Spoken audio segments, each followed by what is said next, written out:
Bem, então, dando continuidade aqui ao nosso assunto licitações, a gente vai falar agora da parte da nova lei no que se refere a contratos administrativos.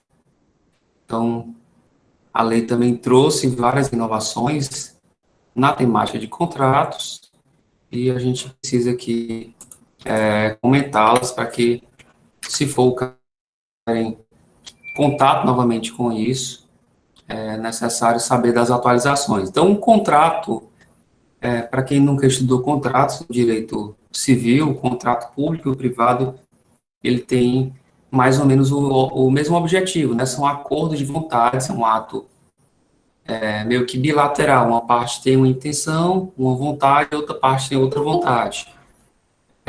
E aqui vem logo uma das primeiras diferenças, porque o contrato administrativo, ele é um contrato um tanto quanto unilateral, pelo menos para a sua formação, né? Depois, inclusive, isso é uma grande inovação da lei, ela vai trazer novas possibilidades de alteração por mútuo acordo. Inclusive, para a formação do contrato, também tem algumas alterações quando o vencedor se recusa a assinar o contrato. Então, o segundo lugar, ele pode repactuar as condições que o primeiro lugar obteve, né? A administração pública chamá-lo. Então, a gente vai ver isso mais na frente. Mas, de uma maneira geral, ele é meio que um ato unilateral, ele parte da administração pública. Quando você participa de uma licitação, no edital de licitação, ao final, como anexo, tem um contrato que você vai assinar. Só vai mudar o que no contrato? O nome, né, do vencedor, logicamente, o valor, a data, etc. Mas lá, o preço não, mas as formas pela qual aquele contrato vai ser mantido, dentre outras questões, estão tudo lá como anexo do edital de licitação, tá bom? Eu coloquei aqui que os contratos públicos ou privados são bilaterais e que as manifestações dos contratos administrativos são unilaterais, partem da administração, né? Mas a grande peculiaridade do contrato administrativo é a existência de cláusulas exorbitantes. Essas cláusulas exorbitantes são cláusulas que, nos contratos particulares, elas podem existir, mas elas não ocorrem, né? Então, elas comumente não ocorrem. Pode até ocorrer, a gente vai ver aqui alguns exemplos, mas os contratos administrativos são meio que regras, tá? Elas constantemente, inclusive estão previstas na própria lei de licitação, elas são lá expressamente autorizadas ao poder público se utilizar delas. Então, quais são essas prerrogativas, quais são essas faculdades que o poder público que dá uma predominância à administração pública? E por que elas são chamadas de exorbitantes? A primeira delas é modificar unilateralmente o contrato, né, para melhor adequar as finalidades de interesse público. Então, já pensou se eu tivesse alugando uma casa da Luana, ou a Luana, enfim, estou alugando a casa da Luana, né, e a Luana fala, professor, nosso contrato diz lá que não, que a gente pode, que eu posso, o locatário pode criar pet na casa, e ela coloca uma cláusula, altera o contrato, manda lá pelos correios um aditivo dizendo que a partir desta data estão sendo proibidos a criação de pets. Ou seja, ela alterando unilateralmente o contrato. No direito civil, no direito consumidor, esse tipo de prática ela não é permitida. A alteração de contratos, ela só existe se tiver um mútuo acordo, tá? Já no direito administrativo, no contrato administrativo, a administração vai poder sim mudar o contrato. Pode aumentar o objeto do contrato, pode diminuir, pode exigir outras questões, a gente vai ver os limites dessas alterações, tá? Também pode haver a rescisão unilateral do contrato. Então, a administração pública tem esse dever, tem esse poder, decorre também da ideia de auto-executoriedade dos atos administrativos. A gente também tem, com cláusula exorbitante, o poder de fiscalização, e aqui a nova lei trouxe vários dispositivos novos, falando sobre como vai ser feita essa fiscalização. Inclusive, ontem nós tivemos um evento de enchente no município de Fortaleza, de uma obra, na verdade, ela não foi totalmente concluída, né? Ela ainda tem equipes trabalhando e a vigência, o prazo de inauguração, salvo engano, é junho de 2021. Aí teve um alagamento próximo da praia, etc. E, enfim, como é que fica essa questão de fiscalização? Né? A prefeitura, o Estado, a União sempre tem que ter um agente para estar fiscalizando, sobretudo a obra pública, de preferência o engenheiro, né? Para estar verificando se os materiais empregados são aqueles que foram objeto do edital, se as normas técnicas estão sendo seguidas, entre outras questões, o prazo, tá? Então, é uma cláusula muito importante. Outra coisa, aplicar sanções, tá? Sanções decorrentes, logicamente, da inexecução do contrato. Está atrasando, está deixando uma obra pública com sujo, com lixo. Então, quais são as sanções? Advertência, multa, a rescisão do contrato com perdas e danos, enfim.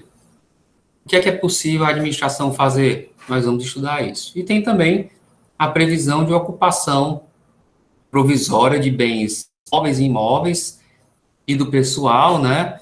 Isso no caso, geralmente, de uma falha muito grande do particular. Então, imagine uma empresa de ônibus que da noite para o dia cessa o serviço, tá? Cessa o serviço e, nesse caso, a administração pública pode ir lá e ocupar os ônibus, né? De pegar os ônibus para prestar o serviço de transporte que é essencial à população, ok? Então, nesses casos específicos, a administração pública vai poder se apropriar daqueles bens enquanto não é feito uma nova licitação, um ajuste, corrigido o problema, mas isso é uma medida mais bem extrema, né? Ela dificilmente acontece, ok? Coloquei aqui que os contratos administrativos estão disciplinados, sobretudo, né, nos artigos 88 a 149 dessa lei, ainda ressaltando mais uma vez para vocês que ela não foi publicada, né? Então, mas eu coloquei lei aqui porque quando ela for publicada vai estar atualizada aí para vocês. E também tem algumas peculiaridades de concessão e permissão na lei de concessão e permissão, na lei de serviços públicos, 8987, tá? E de parceria público-privada também tem que verificar a lei 11079. Detalhe de contrato administrativo, eu falei para vocês anteriormente, ao abordar a licitação, que a lei traz vários conceitos, né? Mas, diferentemente da anterior, ela não trouxe um conceito de contrato administrativo. Eu preferi trazer o conceito da Lei 8666, né? Que diz que é qualquer ajuste entre órgãos e entidades da administração e particulares, né? Em que haja um acordo de vontades para a formação de um vínculo e estipulação de obrigações recíprocas, seja qual for a denominação utilizada. Um conceito genérico, ele não está equivocado, logicamente, tá? E pode ser utilizado para essa nova lei, não tem problema, esse conceito ele está plenamente de acordo com a nova lei, sem nenhum problema, ok? Características gerais dos contratos administrativos, tá? A principal característica é a existência das cláusulas exorbitantes, que eu falei para vocês, são cláusulas que no contrato civil, no contrato do direito do consumidor, no contrato particular, ele não é admitido. Inclusive no contrato de trabalho, né? Já pensou? O empregador vai mudando a cláusula, diminuindo o salário, diminuindo o horário, ou seja, a legislação trabalhista ela não indica ela não indica que isso possa existir, ok? Mas vamos lá agora explicar um pouco mais o funcionamento dessas cláusulas exorbitantes aqui na nova lei de licitações. Essa primeira cláusula, ela não teve, assim, uma alteração considerável, foi pouca coisa. Ela diz o seguinte, a primeira cláusula, o artigo 103 vai dizer que o regime jurídico dos contratos confere à administração as seguintes prerrogativas. 1, modificar unilateralmente. A administração modifica e o particular, o contratado, tem que atender. Claro que, primeiramente, para melhor adequação às finalidades de interesse público. Então, tem que ter interesse público. Não é assim, errei, ou o querer do gestor, não. Tem que ter algo de interesse público para que possa ser elaborada essa alteração do contrato, sob pena de um controle dos órgãos de fiscalização, Tribunal de Contas, controladorias, e até controle social, que é uma inovação, que a lei coloca expressamente, e, enfim, controle do Poder Judiciário, etc. Coloquei uma observação, hipótese de alteração unilateral, está lá no artigo 123, melhor adequação técnica aos seus objetivos. Por exemplo, tem um edital de licitação para que o objetivo da licitação é uma estação de tratamento de água e o edital coloca mais ou menos uns parâmetros de como é que vai ser a estação de tratamento, mas no decorrer do processo licitatório ou após o processo licitatório, a empresa ganhou e sai no mercado algum produto, alguma técnica nova, que ela polui menos o meio ambiente, etc. Então, a administração pública resolve incorporar essa nova tecnologia para aquela estação de tratamento que está sendo construída, ou seja, é uma adequação técnica, né, decorrente de um fato superveniente e é de interesse público, proteger o meio ambiente, ter uma obra sustentável, etc. Então, pode haver uma alteração técnica nesse sentido. Outro detalhe que também foi mantido é o acréscimo e diminuição quantitativa do objeto, até 25% do valor inicial do contrato. Então, imagine que foi contratado uma construtora para fazer um hospital de 10 andares. A administração pública, em razão do aumento da arrecadação, de repactuação, de necessidades de pandemia, etc., determina que o hospital terá 12 andares.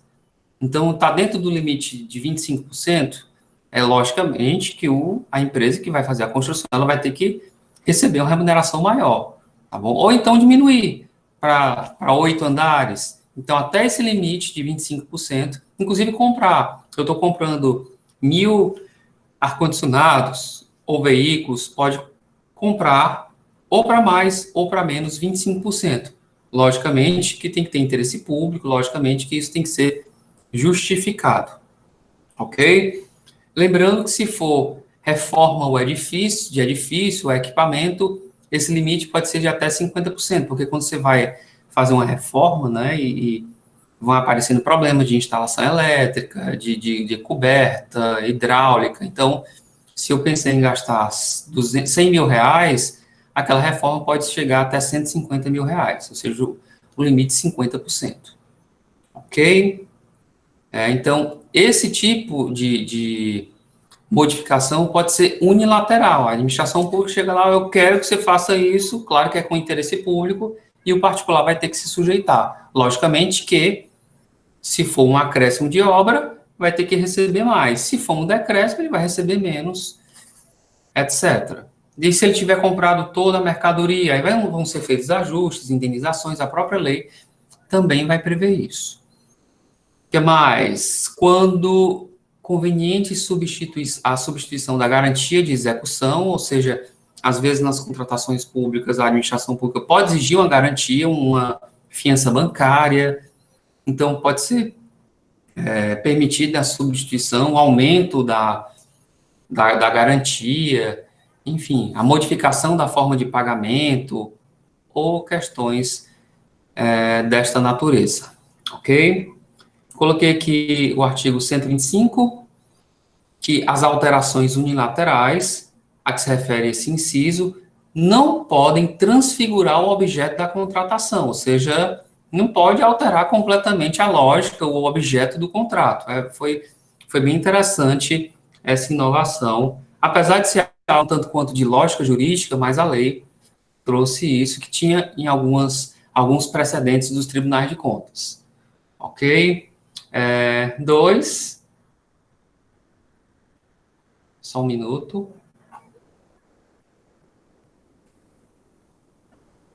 2, rescindi-los unilateralmente. Eu vou ver isso com vocês mas ao final as formas de extinção do contrato, rescisão, anulação, etc. Então, peço para que tenha um pouco de paciência, mas está lá no artigo 116, eu coloquei só de verde, inclusive o controle, desculpa, está no artigo 79, né?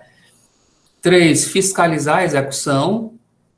Então, vão ocorrer práticas contínuas de gestão de risco e controle preventivo. Eu coloquei a inovação aí, inclusive o controle social, isso é muito importante. Qualquer cidadão vai poder denunciar, já poderia, né? Mas a própria lei traz isso como inovação, ela engaja a população a participar. Eu vou até escrever um artigo sobre isso, como é importante a legislação incentivar o controle social. E hoje em dia, com a lei do acesso à informação, vocês têm um poder muito grande nas mãos de pedir o contrato, de ver o prazo, saber quanto a empresa ganhou. Isso é muito importante. Ok? Então, pode fiscalizar. A forma de fiscalização está lá no artigo 116. Se vocês quiserem dar uma olhada com mais calma, indico. Quando eu coloco um artigo aí nas notas de aula, é bom que vocês deem uma olhada no artigo, que vocês vão ter uma compreensão maior. Não tem como ficar lendo todos os dispositivos da lei, que vai demorar muito e pode até ficar, enfim, chato o professor lendo. É melhor você ler e incorporar lá aqueles conceitos, mas tem que ter pelo menos um servidor público para fiscalizar a execução de uma obra, né, para acompanhar o fornecimento do produto, e, enfim, isso está disposto expressamente como inovação nesse artigo 116, ok? 4, aplicar sanção, né, eu coloquei aqui para vocês algumas sanções, multa de mora por atraso, advertência, inexecução total, parcial. Na verdade, eu vou até confirmar se esses artigos aqui eu atualizei, eu não tenho essa certeza, mas eu coloco para vocês posteriormente, porque eu fiz as atualizações aqui da nota de aula e alguns detalhes não deu tempo de fazer, mas eu posso aqui, rapidamente, só um segundinho.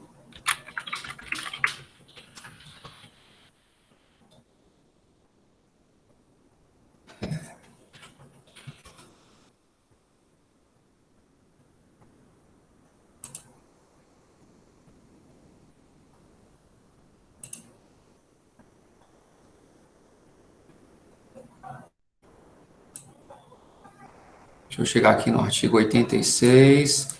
Não são esses dispositivos. Então, esse aqui, nós vamos fazer as correções.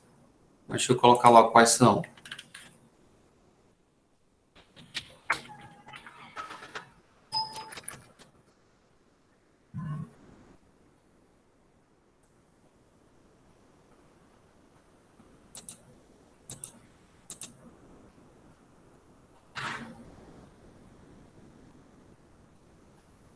Por exemplo, multa de mora por atraso. Está no artigo 161.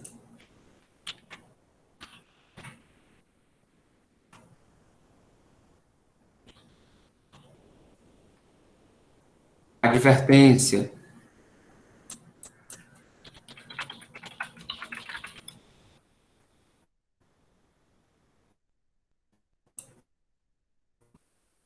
Deixa eu colocar aqui, geralmente, está no artigo 155. Vou colocar aqui, aí vocês consultam e depois verificam ela. Advertência, vou tirar aqui os artigos que ficam melhor, depois vocês consultarem com calma. Ok? Advertência, declaração.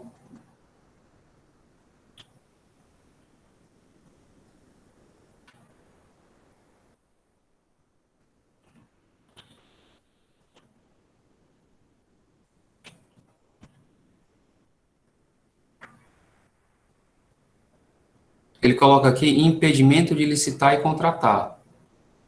A nova nomenclatura, impedimento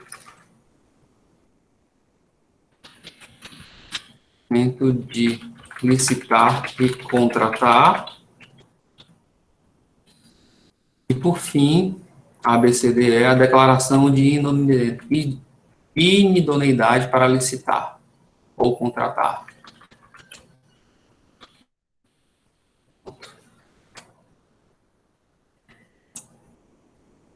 Então, essas são as sanções que podem ser aplicadas. Ok? Continuando.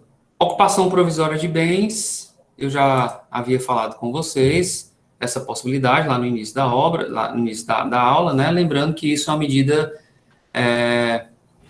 difícil de acontecer, uma medida extrema, né? Porque geralmente a administração pública faz a advertência ao particular que está descumprindo as normas, aplica uma multa, mas, assim, ocupar os bens é uma medida bem extrema, ok?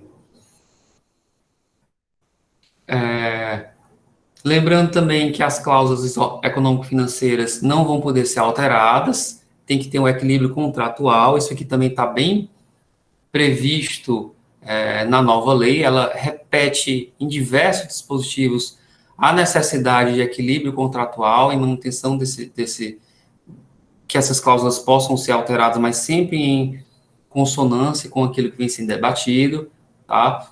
Dentre outras, ok? Isso aqui também eu vou depois passar para vocês com os ajustes da nova lei, porque isso aqui também eu não fiz todas as atualizações, tá? Deixa eu sublinhar logo aqui, que depois eu mando para vocês com calma só os dispositivos. São mantidas, mas os artigos não estão, nesse caso, corretos.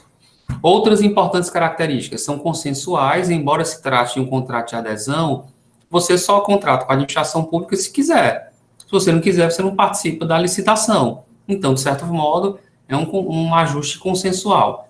Formalismo, os contratos, eles têm que ser escritos, tá? É a regra geral, o instrumento, o contrato lá, ele é obrigatório e está escrito, mas a própria lei coloca, né, no artigo 94, que o contrato pode ser substituído por uma carta-contrato, uma nota de empenho, de despesa, uma autorização de compra, um documento mais simples do que um contrato administrativo, ok? E ele pode, na verdade, ter uma compra verbal, né, podemos dizer assim, naquelas pequenas compras ou pequenas prestações de serviço que o valor vai até R$ 10.000. Não ser só um ajuste verbal, tem que ter pelo menos um recibo, uma nota fiscal, um comprovante que aquele serviço ou aquele bem foi adquirido pela administração. Então, o uso do cartão corporativo, etc., um gestor, um governador do estado, está numa missão, um secretário, utiliza o cartão corporativo para fazer alimentação. Então, essas pequenas compras, não é necessário, logicamente, uma licitação, ok? Outra questão que é muito importante é a publicidade.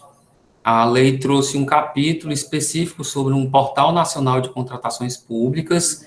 Ele obriga os municípios, inclusive, no prazo de 6 meses após a publicação da nova lei, que não ocorreu, a se adaptar e criar esses portais, tá? Ou seja, tem que ter a divulgação nesse portal de todos os contratos, inclusive das licitações, etc. É muito interessante para ter o controle social, né? Você vai lá ver todos os contratos, ao invés de ter que entrar, por exemplo, eu quero saber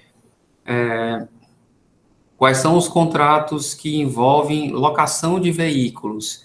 Aí vocês vão ter que entrar, pessoal, tipo no Poder Judiciário, vai ter que entrar no site do Tribunal de Justiça do Estado de Ceará, Tribunal de Justiça do Rio de Janeiro, Supremo Tribunal Federal, é meio que pulverizado. Com esse portal nacional de contratações, a tendência é que haja unificação de cadastros, até para fins estatísticos, e é muito importante o estabelecimento dessa ferramenta na nova lei, ok? Então, ela ressalta a importância da publicidade, dentre outras questões, tá? Pessoalidade é uma questão importante dos contratos administrativos, ou seja, se eu ganhei a licitação, eu que vou ter que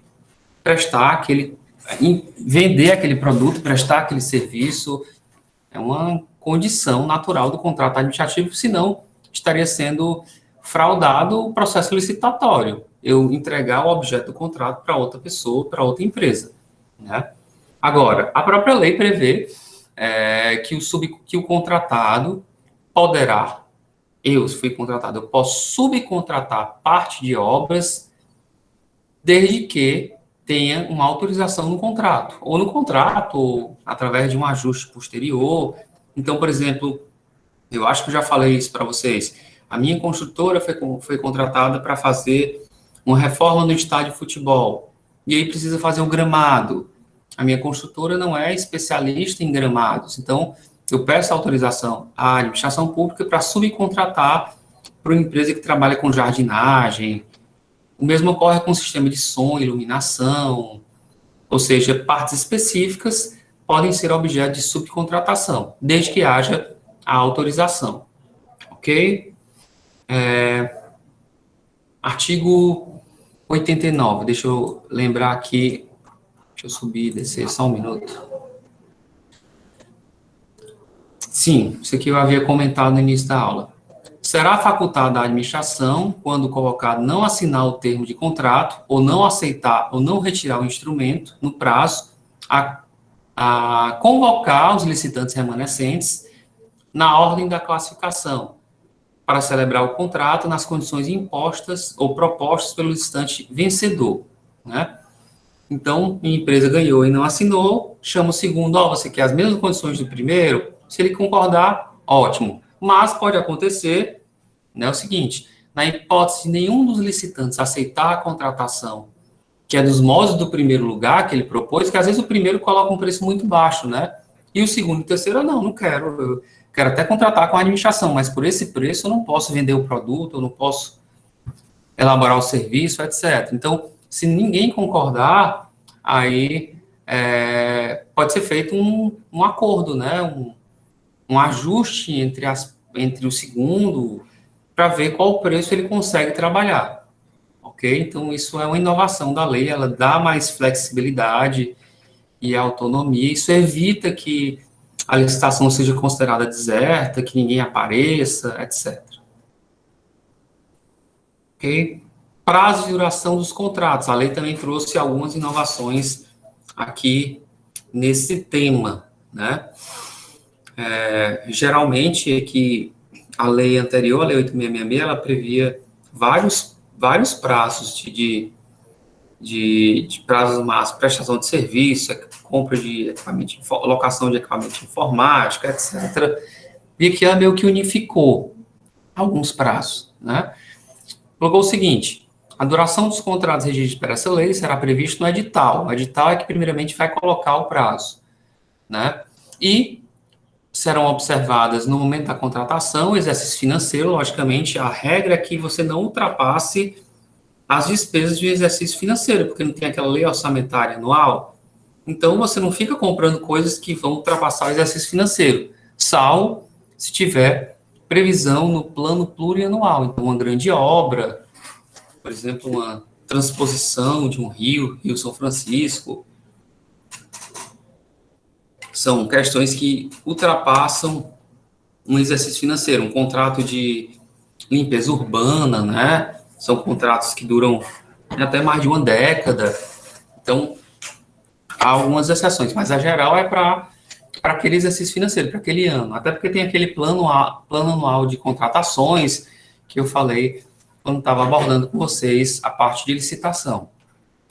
Ok?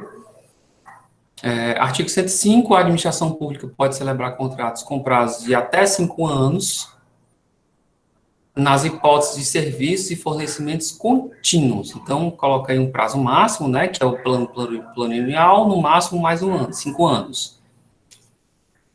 Aí, para que seja esse prazo de 5 anos, tem que ser atestada a vantagem econômica, né, a existência de créditos orçamentários, ou seja, tem que mostrar que é mais vantajoso manter um contrato de longo prazo. Ok? Inciso terceiro, também é outra colocação bem interessante, que a administração terá a opção de extinguir o contrato sem ônus quando não dispuser de créditos orçamentários para a continuidade ou quando entender que o contrato não mais lhe oferece vantagem. Então, por mais que ela tenha colocado esse prazo de 5 anos for um contrato de prestação contínua, né? Não é uma obra pública que vai ser construída em 5 anos, não. Geralmente é um contrato de fornecimento de serviço, um serviço de segurança, de limpeza. Então, se ela verificar que não é mais vantajoso, que já existem novas técnicas, que, enfim, novos fornecedores, aí pode ser feita a rescisão sem ônus, ok? Detalhe também, o 106, os contratos de fornecimento e serviços contínuos podem ser prorrogados, respeitada a vigência máxima decenal, tá? Então, essa aí é é um dos prazos máximos, mas a lei também vai colocar um prazo de 35 anos. A gente vai chegar nesse prazo, eu acho que um pouco mais na frente, tá? Então, por exemplo, geralmente uma licitação, como eu coloquei o exemplo para vocês, de limpeza urbana, né? São contratos de muitos anos. Outra inovação, que é o artigo 108, que era expresso de modo contrário na lei 8666, é que a lei anterior dizia que não tinha contrato por prazo indeterminado. Isso era proibido. E essa lei nova, ela trouxe uma previsão expressa, né, dizendo o seguinte, que a administração poderá estabelecer a vigência por prazo indeterminado nos contratos em que seja usuária de serviço público oferecido em regime de monopólio. Então, aí tudo bem. Então, um contrato entre a União e os Correios, tá? Pode ser um contrato por tempo indeterminado, ok? É uma exceção, que é um serviço de monopólio. Os Correios, infelizmente, está sendo meio que sucateado, né? E a gente sabe. Tem um projeto de lei interessante que ele obriga a União a ser operador, os Correios a serem operadores logísticos da União. Então, com isso, pelo menos os estudos do projeto de lei que eu estava lendo, os Correios seria já autossustentável só com esse, se ele fosse o operador logístico da União, exclusivo. Então, toda compra teria que ser entregue, toda compra da União teria que ser entregue através dos Correios, etc. Isso já desafogaria, né, problemas de gestão, mas, infelizmente, tem muito interesse político aí por trás dessa questão dos Correios. Artigo 110, na contratação que prevê a conclusão de um escopo predefinido, prazo de vigência será prorrogado quando seu objeto não for concluído no período firmado no contrato. Então, por exemplo, um escopo predefinido, uma trem-bala, uma transposição, né? Então, às vezes, não é muito possível você prever um prazo, por mais que você coloque 5 anos, 10 anos, mas sempre vão surgindo novos problemas, às vezes está cavando e tem encontra alguma coisa que precisa suspender, porque encontrou a questão de um povo antigo, aí tem que fazer escavação, mudar o percurso do rio, mudar a licença ambiental, então isso tudo atrasa, ok? Mas a lei previu que o escopo era a transposição, então o prazo fica sendo prorrogado para que esse problema seja superado, tá? Agora vamos falar da extinção, né, dos contratos administrativos. A extinção do contrato, pessoal, logicamente ela pode ocorrer com a conclusão do objeto. O contrato administrativo tem como objeto vender pincel, eu entrego o pincel e recebi o pagamento, está extinto o contrato. Logicamente que aí a extinção do contrato não significa dizer que a empresa não responde por nada. Logicamente que responde, pessoal. Se o pincel, com o tempo, começa a aparecer problema, a empresa, no caso, a administração pública pode solicitar a substituição do produto, cobrar perdas e danos, aplicar uma multa, declaração de inidoneidade para licitar, se ela não cumprir com essa substituição, etc. Tá? Mas a conclusão do objeto, o término do prazo de duração, por exemplo, contrato de manutenção, ou através de anulação ou rescisão. Então, a gente extingue o contrato administrativo através disso. A primeira forma que eu coloquei aqui eu não vou falar de novo da conclusão do objeto, né, mas aquela que vem sendo disposta expressamente na lei é a ilegalidade, né, a anulação. Já falei isso na teoria geral dos atos administrativos para vocês. Um ato administrativo, um contrato também vai ser anulado se houver uma ilegalidade, se violou a lei de licitação, se violou, sei lá, a lei de ação popular, qualquer legislação que envolva, por exemplo, a competência do agente. A licitação foi perfeita, mas o agente público, a comissão de licitação, não tinha competência pela lei que criou aquele cargo a participar de processo licitatório, algo dessa natureza. Então, anula a licitação por vício de competência de quem estava comandando o processo. Então, existem várias formas de você prever a anulação de uma licitação. Mas vamos lá, 146.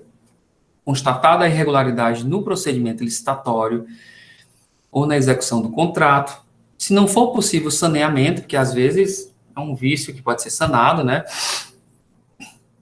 Será adotada a medida, isso aqui é uma inovação, a medida que se revelar de interesse público, com avaliação dos seguintes impactos. Isso aqui é toda inovação da lei. Ela trouxe vários poréns para que um contrato seja anulado, porque às vezes a anulação traz um prejuízo muito maior. Refazer uma licitação, suspender uma obra, então ela coloca o seguinte: os impactos econômicos e financeiros decorrentes do atraso, riscos sociais, riscos ambientais e a segurança da população, motivação social e ambiental, custo de deterioração, né? Tudo isso vai ser levado em consideração. Então, às vezes era acometida ilegalidade, esse no caso da formação da comissão, mas aí a obra estava em andamento, bem, é melhor você abrir um processo administrativo disciplinar contra os servidores do que parar uma obra que já tá bem encaminhada e que aquilo vai trazer um benefício social para a população, parar a obra, se tiver uma chuva, vai escoer produto para o rio que está próximo, então tem a questão ambiental, segurança, são várias questões que a nova lei trouxe expressamente a serem observadas, tá? Então, despesas necessárias a preservar as instalações, então tá lá tudo parado, tem que ter um segurança para não roubarem os equipamentos, os produtos, então, tudo isso tem que ser levado em consideração.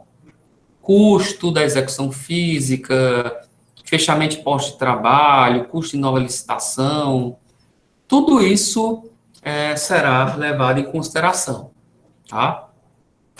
Eu falei para vocês também, em matéria de licitação, que a anulação de um contrato, de um ato administrativo, tem como efeito ex tunc, retroativo, né? Tudo que foi feito tem que ser desfeito. Mas a lei coloca que, se não for possível o retorno à situação fática anterior, se a obra já foi construída, a estrada já está 50% pronta, não vou destruir a estrada, né? Então, ver com perdas e danos quem foi prejudicado, se for a administração, se for o particular, tem que ver, tá bom? Outro detalhe, no parágrafo 2º, é que, com vistas à continuidade da administrativa, pode dizer que aquela anulação tem efeito para o momento futuro, pró-futuro, que é o prazo em que a administração pode prever a nova licitação, etc. Então, eu estou tendo um contrato de manutenção de elevador, teve um erro na licitação, para que um hospital não fixe elevador e precise do elevador para levar as macas, etc., mantém aquele contrato mesmo sendo nulo por 3, 4 meses, enquanto não faz uma nova licitação. Tá? Detalhe, artigo 148, que a nulidade não vai exonerar a administração de indenizar o contratado, né, daquilo que ele fez, daquilo que ele já prestou de produto ou de serviço, tá bom? Então, pode ser que a administração que tenha dado causa, foi uma falha da administração, a assessoria jurídica não viu esse equívoco, etc., não tinha como particular fiscalizar todos esses aspectos, porque ele não está dentro da administração, então a administração também pode ser condenada a pagar perdas e danos ao particular pelo fato de ter uma nulidade que não seria sanável, ok? Artigo 149 eu coloquei só para fins de conhecimento, eu tinha já citado, né, que as contratações não serão feitas se não tiver crédito orçamentário, então A gente vê na imprensa, né, que não tinha dinheiro para fazer uma obra, para fazer... A licitação, em regra, só começa se tiver crédito. Então, esse argumento de que não tem dinheiro é uma questão meio complicada, né, de ser uma justificativa. Seria um grave equívoco, o gestor pode ser responsabilizado, isso pode existir, mas é culpa do gestor. Tá? Revogação, coloquei observação, que ela não traz a parte de revogação de contrato, tá? Mas eu já falei para vocês que quando os contratos forem por prazo, aquele lá de 5 anos, eles podem ser revogados se surgir uma vantagem mais vantajosa, tá? Mas o termo correto é mais rescisão. E as causas de rescisão aí são várias. Eu coloquei aqui só para fim de exemplificar, não tenho como ler todas as causas de rescisão. Mas elas têm que ser divididas, pessoal, entre culpa da administração e culpa também do particular. Então, outra coisa é que a rescisão pode ser feita, logicamente, por mútuo acordo. A administração não quer, o particular também não quer. Porque, vou dar um exemplo. Eu ganho licitação para fazer uma obra pública qualquer. E aí eu tenho que ter 200 trabalhadores. Aí a obra ela é suspensa porque faltou uma licença ambiental. Eu estou com 200 trabalhadores, aparece uma oportunidade de eu fazer uma nova construção particular mesmo, eu faço um contrato com a empresa e eu estou utilizando aqueles trabalhadores. Eu posso entrar em acordo com a administração pública, essa licença ambiental vai demorar, eu não quero mais, já estou em outra obra. Então, a administração pública pode chamar o segundo lugar, pode ser que aquela licença atrase mais do que 90 dias e ela pode correr o risco de pagar perdas e danos. Então, esse mútuo acordo pode ser interessante também para a administração, ok? Mas vamos lá, quais são essas causas de extinção do contrato, né? Artigo 136. É claro que eu coloquei aqui, que cita o dispositivo, que a rescisão ela não ocorre assim na bucha, né? Tem até previsão na lei de que alguns descumprimentos ensejam a rescisão, outros não, a mera advertência. Mas vamos lá. Cumprimento irregular ou não cumprimento das normas do edital, nos prazos, conforme o projeto. Então, não é um mero descumprimento do edital que vai ensejar a rescisão, mas é um motivo. Então, tem que ver o nível, tem que ter ampla defesa, o contraditório, ele vai dizer que foi só um dia, que não foi, que a culpa foi da administração, etc. Desatendimento das determinações irregulares emitidas por aquele que está fiscalizando, né? Alteração social do contrato ou da estrutura da empresa, está contrário àquilo que era objeto do contrato, tinha que ser um SA, uma limitada, tinha que ser uma empresa construtora disso, daquilo, e ela está mudando o seu objeto social. Decretação da falência, caso fortuito, força maior. Então, isso tudo pode ensejar a extinção de um contrato. Já pensou? A administração pública tem um contrato de prestação de serviço, aí pensa naquele caso daqueles desastres ambientais que ocorreram em Minas Gerais, rompimento de barragem Mariana, etc. Eu tinha um contrato de manutenção de ar-condicionado. Vê um caso fortuito, força maior, logicamente a administração vai fazer a rescisão daquele contrato de manutenção de ar-condicionado. Foi tudo destruído, etc. Ok? Então, atraso na obtenção da licença ambiental, né? Logicamente, aqui, ó, atraso na obtenção da licença ambiental. Geralmente, essas licenças ambientais, elas são obtidas pela própria administração. Então, se a administração pública não obteve a licença, está tendo atraso, a culpa vai ser dela. Tá? Então, eu já vi um caso, pessoal, bem absurdo, acho que foi no estado da Bahia, salvo engano, que o governo de estado, eu não lembro qual ente, mas vamos chutar aqui que foi o governo, tá? Sem querer colocou culpa para ninguém. Então, uma esfera governamental fez um contrato para comprar energia. E a empresa fez aqueles aerogeladores, montou o parque eólico e o contrato iria vigorar depois de, tipo, 3 anos. A empresa montou o parque e tal, e começou a receber a indenização, a remuneração do poder público, só que a energia não estava sendo gerada. Por que não estava? Porque a linha de transmissão, que não era de obrigação da empresa que montou o parque eólico, era de obrigação do Estado, então estava atrasando a licença ambiental. Então tinha como gerar energia, só que a energia não tinha como chegar aos municípios, ao Estado, na estação de distribuição, por atraso nas licenças ambientais. Então, olha que absurdo.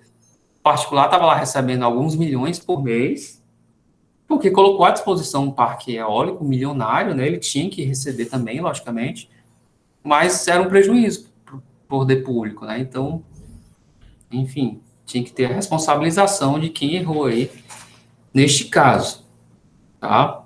Aí aqui coloca várias hipóteses, mas enfim, que eu queria colocar para vocês que isso são possibilidades de rescisão do contrato. Algumas por culpa da administração, a maioria, logicamente, é por culpa do administrado, tá certo?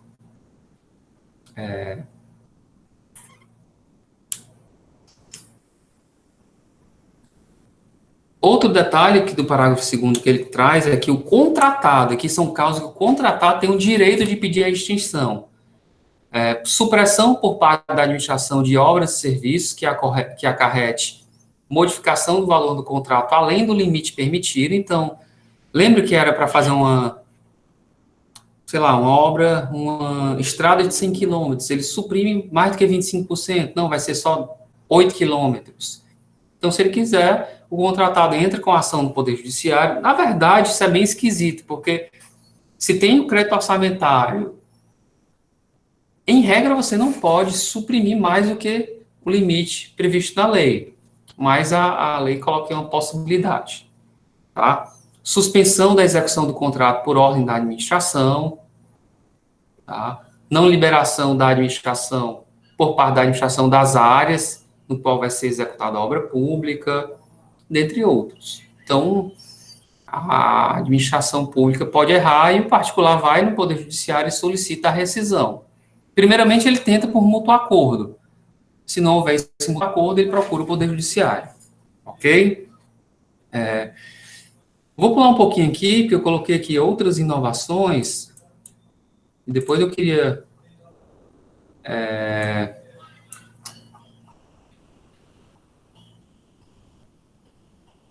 Deixa eu ver o que está... Coloquei aqui demais inovações. Eu vou até mandar isso para vocês por e-mail, né? Nas contratações regidas por essa lei, poderão ser utilizados meios alternativos de prevenção e resolução de controvérsia, que é uma inovação, né? Ter espécie de mediação em licitação. A lei anterior não tratava isso, tá bom? Então, é uma coisa interessante, né? Já pensou? Uma questão de cláusula econômico-financeira, né? Precisa alterar um contrato de serviço de transporte urbano, de ônibus.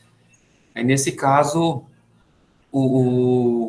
pode ser nomeado um perito de como um acordo entre a empresa que está prestando serviço e a administração, para que ele reavalie como é que vai ser feito o reajuste, então isso é importante. Artigo 162. É admitida a reabilitação do licitante, isso aqui também é interessante, né? Eu fui declarado inidôneo para licitar, porque eu fiz um erro no contrato, na licitação, e aí alguma coisa vai poder ser prestada alguma medida pode ser corrigida pelo particular para que ele possa enfim, reabilitar. E a lei trouxe expressamente essa possibilidade, né? Se eu reparar o dano, se eu pagar a multa, corrigir o que foi feito, tá? Reparando o dano para a administração pública, passar 1 ano da aplicação da penalidade, se for impedimento de licitar, e 3 anos se não for, no caso, de declaração de inidoneidade. Então, não tem, assim, pena perpétua. Eu nunca vou ser declarado perpetuamente inidôneo para licitar, por maior que tenha sido a fraude que eu tenha cometido. Tá bom?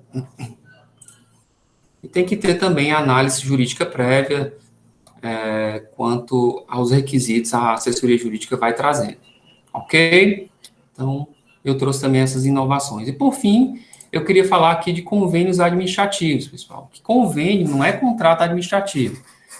Convênio é um acordo firmado entre entidades públicas ou entre entidades públicas e privadas, tá? No qual vai ter uma colaboração mútua entre os participantes, visando a consecução de objetivos comuns entre eles. Tá? Então, não existe uma lei de convênio, a lei de licitação, a antiga e essa nova prevê genericamente a palavra convênio em alguns dispositivos, tá? Então, o convênio, pessoal, vou dar um exemplo. Dois municípios limítrofes compram ambulâncias e compartilham essas ambulâncias para que possam trazer pacientes para a capital, se for municípios pequenos e que não tem uma rede hospitalar específica, especializada lá, então, para trazer pacientes para a capital ou para um hospital regional, faz um convênio para compartilhar pacientes. Ou então, eu acho que eu dei um exemplo, digamos que um órgão público que funcione em horário comercial, tem estacionamento, só que não é suficiente, e ao lado do órgão público tem uma boate, que funciona à noite. Pode haver um convênio entre o órgão público e a boate para compartilhamento do estacionamento. O órgão público utiliza o estacionamento da boate durante o dia e a boate utiliza o estacionamento do órgão público durante a noite. Então, é um objetivo comum, não há pagamento em convênio, no máximo um repasse para o cumprimento, por exemplo, das ambulâncias. Ah, foi mais paciente do município tal e do outro, aí faz o ajuste de contas do combustível, tá? Mas não há um pagamento, não é um contrato, é um convênio, ok? Então, a Lei 8666 diz, trata, né, no artigo 184, que no que couber, pode ser aplicada a lei de licitação, tá? E o convênio tem um plano de trabalho prévio, ele tem que ser, tem que passar pela assessoria jurídica, ele tem que ser aprovado por ela para que ele possa entrar em vigor, tá? Então, pode ser entre instituições públicas, órgãos públicos, entre o poder público e iniciativa privada, etc. É bem comum. Em área médica, enfim, colaboração nesse sentido. Ok, meus amigos? Então, em resumo, tem muita coisa ainda na lei de licitação sobre contratos. Eu trouxe aqui como a parte que eu considerei mais relevante, mas vale a pena ler a lei como um todo para se inteirar das atualizações. Eu vou, enfim, encerrar aqui e a gente fica nas dúvidas no chat.